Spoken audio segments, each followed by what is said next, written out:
Imagine being alive at the easiest time in human history to contact people and simultaneously the hardest to actually connect with them. You can message thousands of people instantly, you can swipe through dating apps for hours, and you can watch couples all over social media 24/7. And yet, millions of people still go to sleep every night feeling completely alone. That's weird when you think about it, because years ago, people met naturally through life.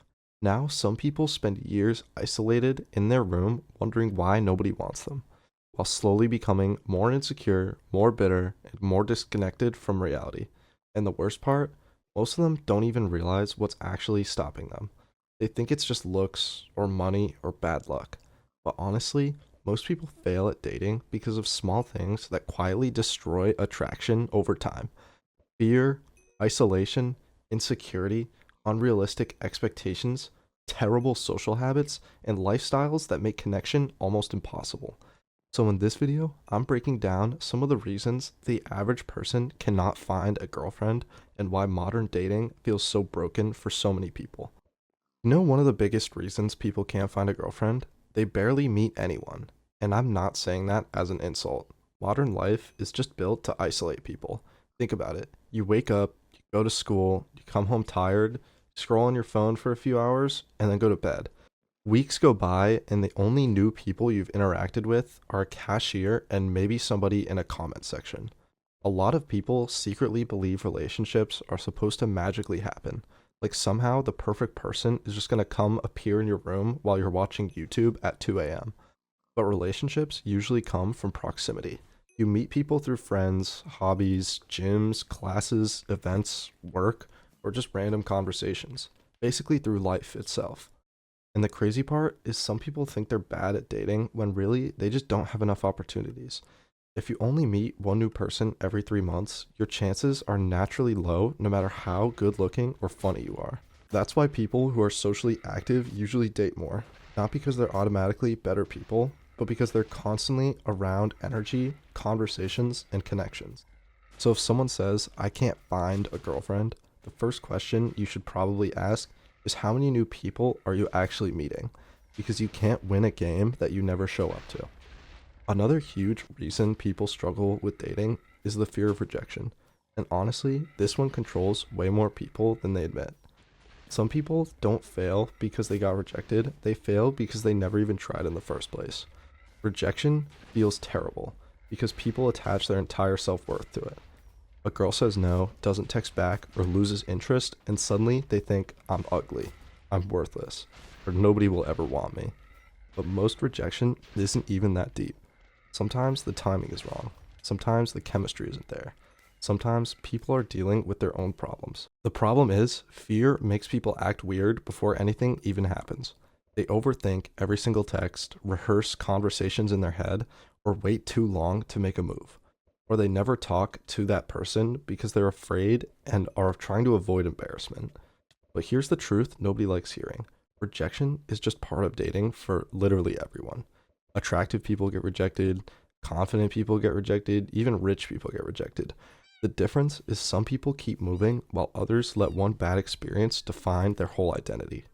And honestly, confidence isn't about believing nobody will reject you. Confidence is knowing you'll survive if they do. Once people stop treating rejection like the end of the world, dating suddenly becomes way less scary. A lot of people think dating is all about looks, but communication matters way more than people realize. You can be attractive and still completely ruin your chances if you don't know how to connect with people. Some people genuinely don't know how to hold conversations. They give one word answers, never ask questions, interrupt constantly, or make every interaction feel awkward and forced.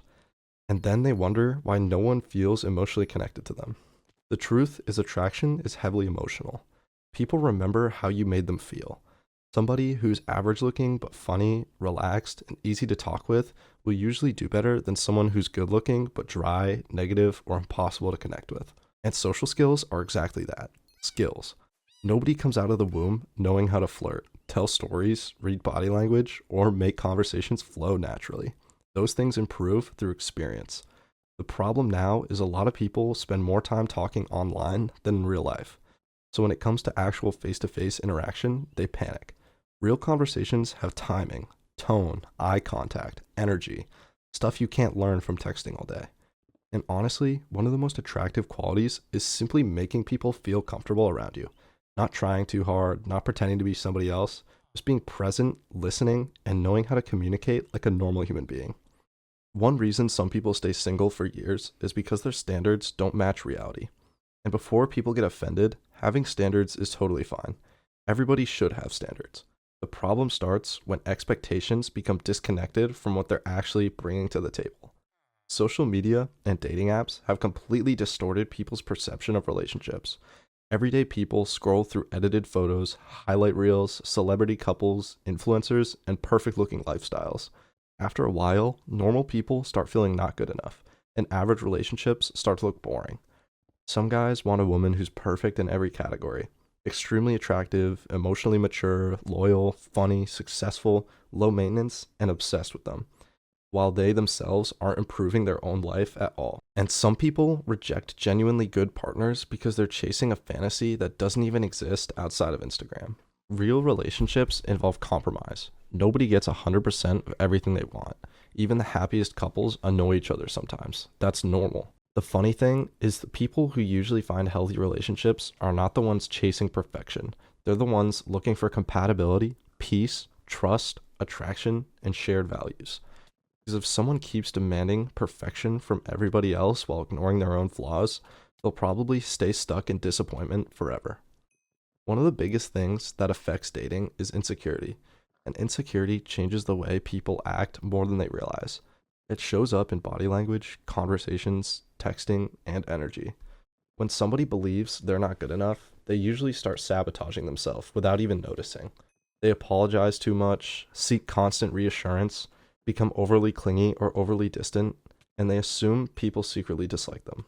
And sometimes they're going to give up before anything even starts because they already convinced themselves they're going to fail. The crazy part is confidence is attractive because it makes people feel safe and relaxed around you. Not arrogant confidence, not acting superior, but calm confidence. Being comfortable with yourself. A lot of insecure people think getting a girlfriend will magically fix their self esteem, but relationships usually magnify your existing mindset. If you deeply hate yourself, that insecurity often follows you into the relationship too.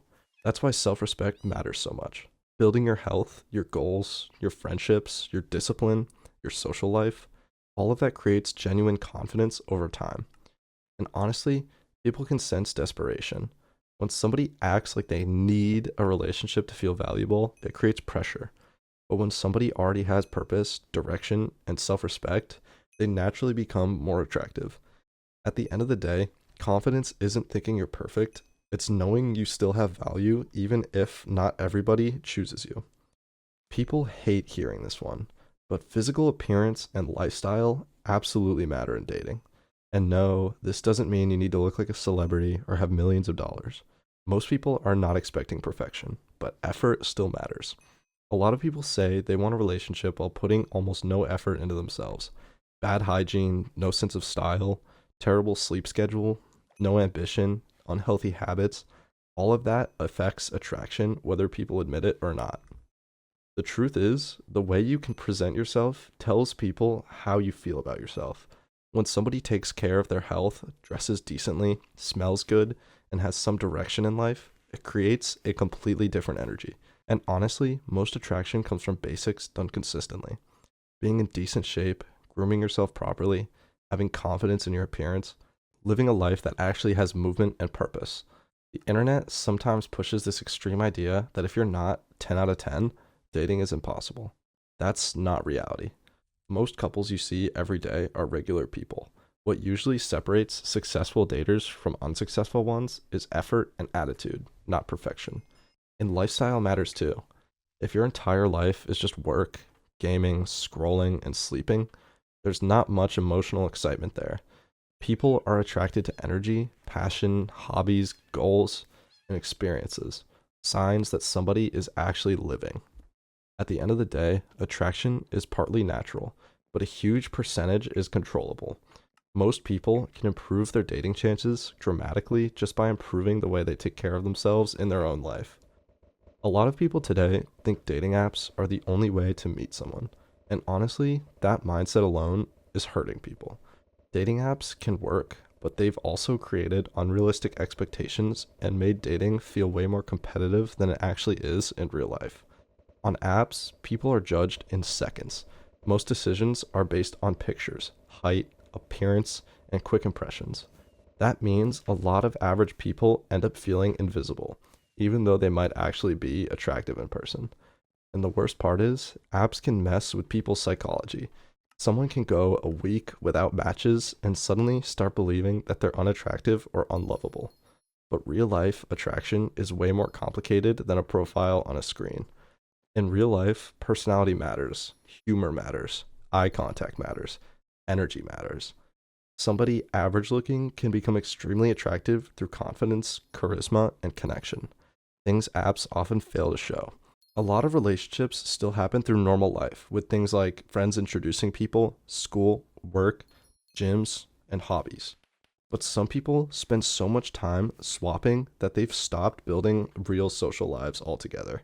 The problem isn't necessarily the apps themselves, but it's when people make them their entire dating strategy. Because if your whole love life depends on an algorithm, you're putting your confidence in the hands of a phone screen.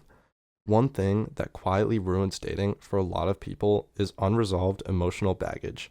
Past heartbreak, trust issues, bitterness, insecurity, and anger all leak into new relationships, whether people realize it or not. You've probably seen people who constantly say things like all girls are the same or nobody's loyal anymore. That mindset usually comes from pain, but over time, it becomes a self fulfilling cycle. When somebody expects disappointment from everyone, they start approaching relationships with suspicion, defensiveness, or negativity. And honestly, negativity is exhausting to be around. If every conversation turns into complaining, bitterness, or self pity, people naturally pull away. Sometimes people are so focused on past experiences that they stop seeing new people as individuals. One bad relationship suddenly becomes proof that everybody is untrustworthy. But carrying old pain into every new connection makes it really hard for anything to grow. The truth is, healing matters. Self-awareness matters. Learning how to process rejection, betrayal, or disappointment without letting it poison your entire outlook matters. And this applies to much more than just relationships. People who constantly live in anger usually struggle socially in general because energy spreads. If somebody sounds resentful, hopeless, or cynical, other people feel that. The healthiest relationships usually happen when two people are emotionally stable enough to build something together instead of using each other to fix unresolved pain.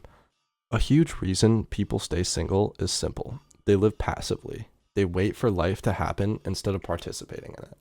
Some people want a relationship, but they never go anywhere, never start conversations, never take risks, never invite people out, and never put themselves in situations where connections can actually happen. Then months or years pass and they wonder why nothing changed. The reality is, relationships usually come from momentum, social momentum, life momentum. When somebody is active, trying new things, and meeting new people, opportunities naturally increase. But passivity creates isolation. And isolation slowly destroys confidence because the less social experience people have, the more intimidating social situations become. A lot of people are also trapped in routines that make life feel emotionally flat. Wake up, work, scroll, sleep, repeat. There's no excitement, no unpredictability, no growth, and eventually loneliness starts feeling permanent because nothing in the environment is changing. The uncomfortable truth is that dating requires initiative. Somebody usually has to start the conversation. Somebody has to make plans. Somebody has to risk embarrassment. Passive people often avoid all of that because staying comfortable feels safer. But comfort has a price. The same comfort zone protecting someone from rejection may also be preventing them from finding connection. And honestly, even outside of dating, life tends to reward movement. The people who experience the most opportunities are usually the ones willing to participate instead of watching life from the sidelines. Sometimes people genuinely try their best and still can't find a relationship. And honestly, timing and compatibility are a huge part of that. Not every connection is supposed to work out. Two good people can meet at the wrong time in life and still fail as a couple. One person might be emotionally unavailable. Another might be focused on career goals. Somebody else might be healing from a breakup. A lot of people take failed relationships personally when sometimes it's simply incompatibility. Different values, different communication styles, different goals, different emotional needs. Attraction alone isn't enough to sustain a healthy relationship long term. And social media creates the illusion that everybody is constantly finding love effortlessly. But in reality, a lot of people are struggling quietly. Some are in unhappy relationships, some feel lonely even while dating, some even settle because they're afraid of being alone. The truth is, finding somebody genuinely compatible is rare, and that's why healthy relationships are valuable in the first place. And honestly, desperation usually makes compatibility worse, because lonely people sometimes ignore obvious red flags just to avoid being alone. But forcing relationships out of fear usually leads to more pain later.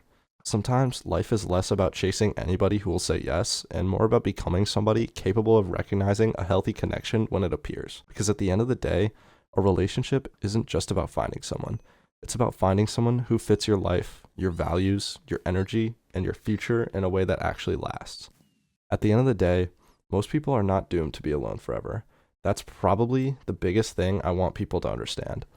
A lot of dating struggles come from things that can actually change: confidence, communication, lifestyle, social habits, emotional maturity, the environment you put yourself in. None of those things improve overnight, but they do improve over time if someone is willing to work on themselves honestly. And honestly, relationships are not some magical achievement that suddenly fixes your life. A girlfriend isn't going to automatically erase loneliness, insecurity, boredom, or a lack of purpose. If somebody feels empty before a relationship, they'll usually carry that emptiness into the next one. The healthiest relationships usually happen when two people already have some level of direction, self respect, and emotional stability on their own. And yeah, modern dating can absolutely feel frustrating sometimes. Social media distorted expectations. Dating apps changed how people interact. A lot of people feel disconnected from each other, but real connection still exists. Genuine relationships still exist, and people still meet naturally every single day. Most of the time, the goal isn't becoming perfect. It's becoming more social, more confident, and more emotionally healthy. Most of the time, the goal isn't becoming perfect. It's becoming more social, more confident, more emotionally healthy, and more open to life itself.